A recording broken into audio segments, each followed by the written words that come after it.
Selamat siang, kami akan mempresentasikan tentang gaya negosiasi, strategi, dan taktik dalam tawar-menawar. Sebelumnya kami akan memperkenalkan diri. Nama saya Ajeng Sania Putri. Saya Wilbert Halim. Saya Yono Rizky. Saya Krista Yobel. Saya Herlangga Hiro Putra. Dan materi pertama akan saya sampaikan.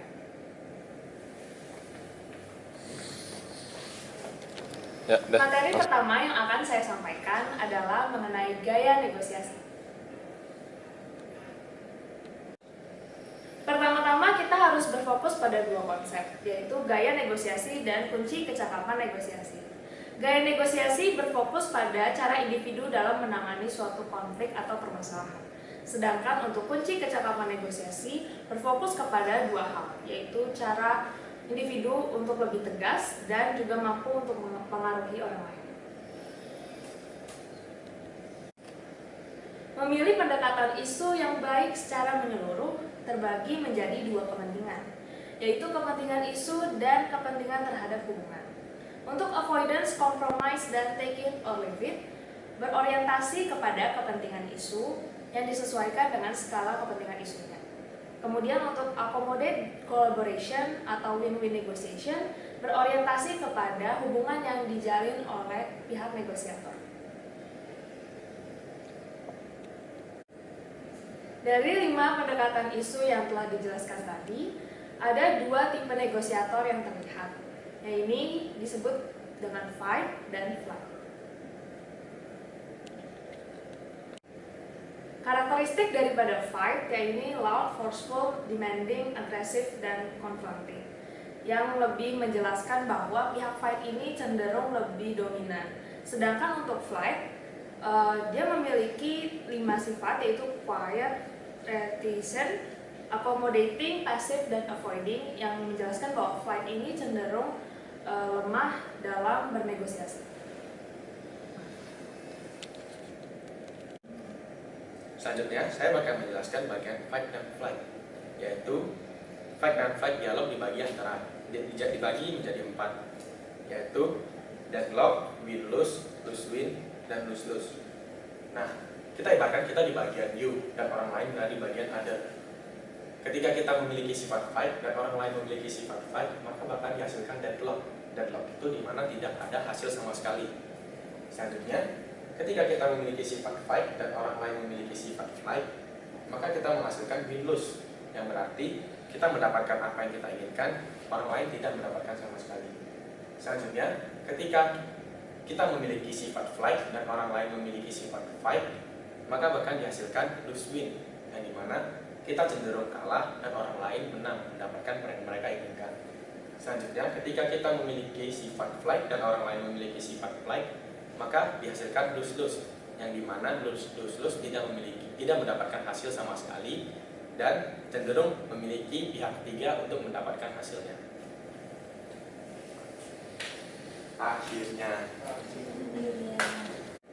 Selanjutnya, opsi jika kita ingin mendapatkan win-win solution, ketika kita di bagian fight yang cenderung agresif, maka kita harus lebih asertif. Begitu juga di bagian flight yang cenderung avoid, harus lebih open atau terbuka.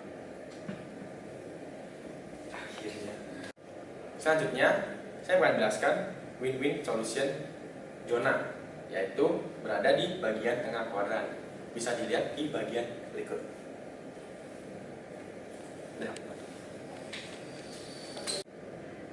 Selanjutnya adalah bagian push and pull behaviors. Bisa kita lihat, push behaviors itu di mana negosiator lebih cenderung menyerang lawan negosiasinya. Ada 6 faktor. Sementara pull behaviors di mana seorang negosiator memiliki sikap yang lebih mengalah dibandingkan lawannya. Ada 1-6 faktor. Jika seorang negosiator memiliki push behavior dan pull behavior secara seimbang tanpa dominan oleh push atau pull, maka dia akan menghasilkan win-win solution.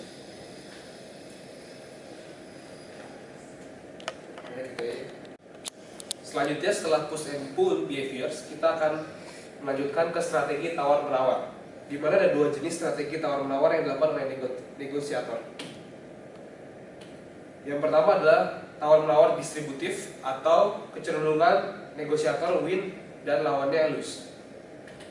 Sementara yang kedua adalah tawar-menawar integratif, di mana negosiator mengharapkan dirinya win dan lawan negosiasinya win, sehingga win-win solution. Distributif win and lose, integratif win and win. Selanjutnya saya akan menjelaskan ciri-ciri mengenai strategi tawar-menawar distributif. Yang pertama adalah pertukaran informasi yang terbatas. Jadi, jika salah satu pihak memiliki informasi yang bertujuan untuk mencapai tujuan bersama, mereka cenderung akan menyimpan informasi tersebut. Yang kedua, mengadopsi posisi yang teguh dan yang membuat komitmen. Yang ini berarti kita menjadi posisi yang dominan, yang ingin membuat keputusan. Lalu yang ketiga adalah penggunaan permainan kekuasaan dan alternatif yang mengancam untuk melemahkan posisi lawan. Ini berarti jika salah satu pihak memiliki kekuasaan yang tinggi, dia cenderung akan menggunakan kekuasaan itu untuk melemahkan pihak yang lawan. Yang keempat adalah menegangkan, interaksi yang terkontrol, membuat konsensus untuk mencapai kesepakatan yang tidak seimbang. Ini berarti cenderung menginginkan kemenangan untuk para pihaknya diri sendiri dan melemahkan atau menjatuhkan pihak lain. Lalu selanjutnya adalah ciri-ciri dari strategi tawar-menawar integratif. Memungkinkan beberapa lingkungan suasana yang mendukung dan kemampuan development proses. Ini berarti kedua belah pihak mencari lingkungan suasana yang membuat kedua belah pihak sangat nyaman. Yang kedua, pertukaran informasi secara lengkap. Dari baik kedua belah pihak, tidak ada yang menutupi informasi apapun. Mereka cenderung memberikan sayang banget. Selanjutnya adalah ciri-ciri strategi tawar-menawar integratif. Yang pertama adalah memungkinkan beberapa lingkungan suasana yang mendukung dan kemampuan development proses. Ini dimaksudkan adalah kedua belah pihak mencari lingkungan dan suasana yang sama-sama mendukung, sehingga kedua belah pihak dapat mencapai kesepakatan. Yang kedua adalah pertukaran informasi secara lengkap. Mereka tidak ada yang saling menutupi kelemahannya ataupun kelebihannya. Selanjutnya adalah keadaan pertimbangan bersama, lebih terbuka, memprioritaskan kepentingan untuk membentuk kesepakatan. Ini berarti kedua belah pihak memberikan tujuan mereka dan memprioritaskan tujuan tersebut untuk mencapai suatu kesepakatan. Yang keempat, tidak adanya permainan kekuasaan. Berhubungan dengan yang keempat, tidak adanya permainan kekuasaan, maka kedua belah pihak saling mendukung, sehingga melihat kedua belah pihak sebagai satu kesatuan. Yang terakhir, strategi tawar-menawar integratif ini bersifatnya diskusi, interaksi terbuka, memunculkan konsensus yang seimbang, sehingga dicapailah win-win solution. Lalu ada 3 jenis strategi gabungan yang bisa dipakai. Yang pertama adalah stage, periode yang berbeda dan dapat diprediksi dari sebuah aktivitas. Biasanya menghasilkan pengertian, pemecahan masalah, dan penyelesaiannya. Lalu yang kedua adalah episodik, periode yang berbeda dan aktivitas yang koheren, tetapi fleksibel dalam urutan, durasi, dan frekuensi. Dan yang terakhir adalah interdependence, gabungan yang berkelanjutan antara argumentasi atau menang kalah, serta pemecahan masalah menang-menang selama negosiasi. Lalu saya Anwar Rizky akan menjelaskan tentang taktik tawar-menawar. Yang pertama kita melihat dulu dari segi pengertiannya. Taktik negosiasi adalah berbagai manuver yang dibuat pada titik-titik tertentu dalam proses negosiasi. Ancaman, gerakan, penawaran awal keras, kesempatan terakhir penawaran, dan taktik lainnya. Itu bisa kita lihat adalah taktik-taktik dalam negosiasi. Taktik-taktik dalam negosiasi itu terbagi menjadi 12 bagian yang kita bisa lihat di sini.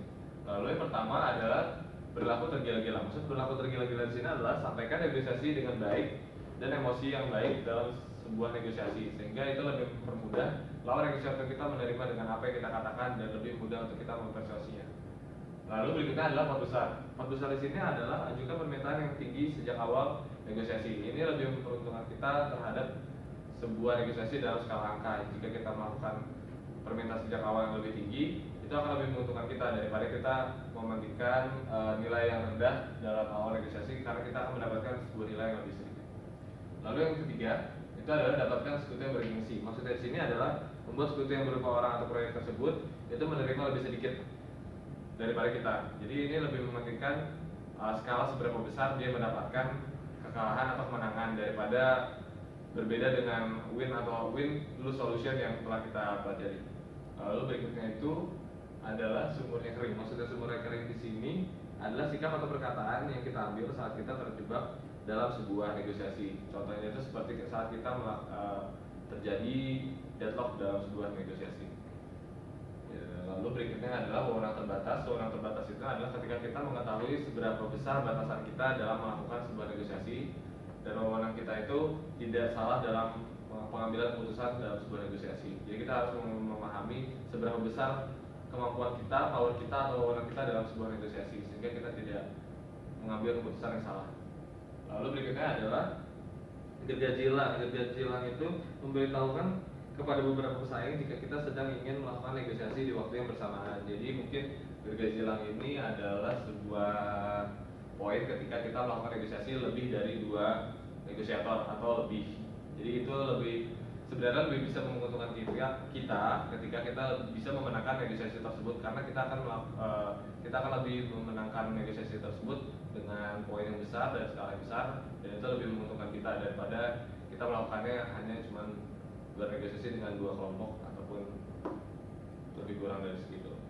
Lalu berikutnya itu adalah pecah belah dan kuasai. Pecah belah dan kuasai di sini adalah ketika saat bernegosiasi dengan tim lawan, Anda ingin mengusulkan sebuah ide. Mengusulkan sebuah ide di sini adalah ketika kita melakukan negosiasi secara berkelompok. Secara berkelompok di sini adalah ketika kita memiliki sebuah ide dalam sebuah negosiasi tersebut, lalu kita membicarakannya terlebih dahulu dengan kelompok kita daripada kita langsung melakukan interupsi dalam sebuah negosiasi. Itu adalah sebuah hal yang salah gitu. Lalu berikutnya adalah menghilang atau berhenti sebentar. Menghilang berhenti sebentar ini adalah sama ketika kita mengalami sebuah keadaan deadlock. Itu lebih baik kita menghindari sebuah negosiasi tersebut dan kita melakukannya di waktu yang lain. Gitu sih. Lalu berikutnya adalah mibasah. Maksudnya dari mibasah tersebut sini adalah jangan memberikan tanggapan emosional pada lawan. Jadi ketika lawan melakukan negosiasi dan dia menyampaikan apa yang mereka inginkan, kita jangan pernah melakukan tanggapan tersebut dengan cara yang emosi, karena itu akan merugikan diri kita sendiri dan negosiasi tersebut mungkin saja akan gagal. Lalu bersabar, mari atasi perbedaan. Maksudnya di sini adalah kita lebih mempunyai opportunity yang lebih besar ketika kita bersabar dalam melakukan negosiasi dibandingkan kita melakukan negosiasi dengan cepat. Karena jika kita melakukan negosiasi dengan sabar, itu akan memperluas kemungkinan dan perbesar opportunity kita dalam sebuah negosiasi. Seperti itu. Lalu yang berikutnya adalah balon percobaan. Balon percobaan di sini adalah ketika kita menyampaikan apa yang kita inginkan dalam awal negosiasi. Jadi kita sebenarnya dalam kegiatan balon percobaan itu kita ingin mengetahui seberapa besar tanggapan dia terhadap apa yang kita inginkan, tetapi kita melakukannya dalam awal negosiasi. Gitu. Lalu yang terakhir, poin terakhir itu adalah kejutan. Poin terakhir kejutan ini adalah buat lawan kehilangan kendali ataupun kepercayaan terhadap negosiasi yang dia katakan. Ini sangat berpengaruh saat kita melakukan negosiasi tersebut dengan fakta-fakta yang ada. Jadi saat kita menanggapi sebuah negosiasi dari lawan negosiator tersebut, kita melakukan negosiasi tersebut dengan fakta-fakta yang ada dan poin-poin yang memberikan nilai lebih terhadap negosiasi kita, sehingga dia lebih mudah terpojok dan kita akan menang. Seperti itu. Oke, terima kasih.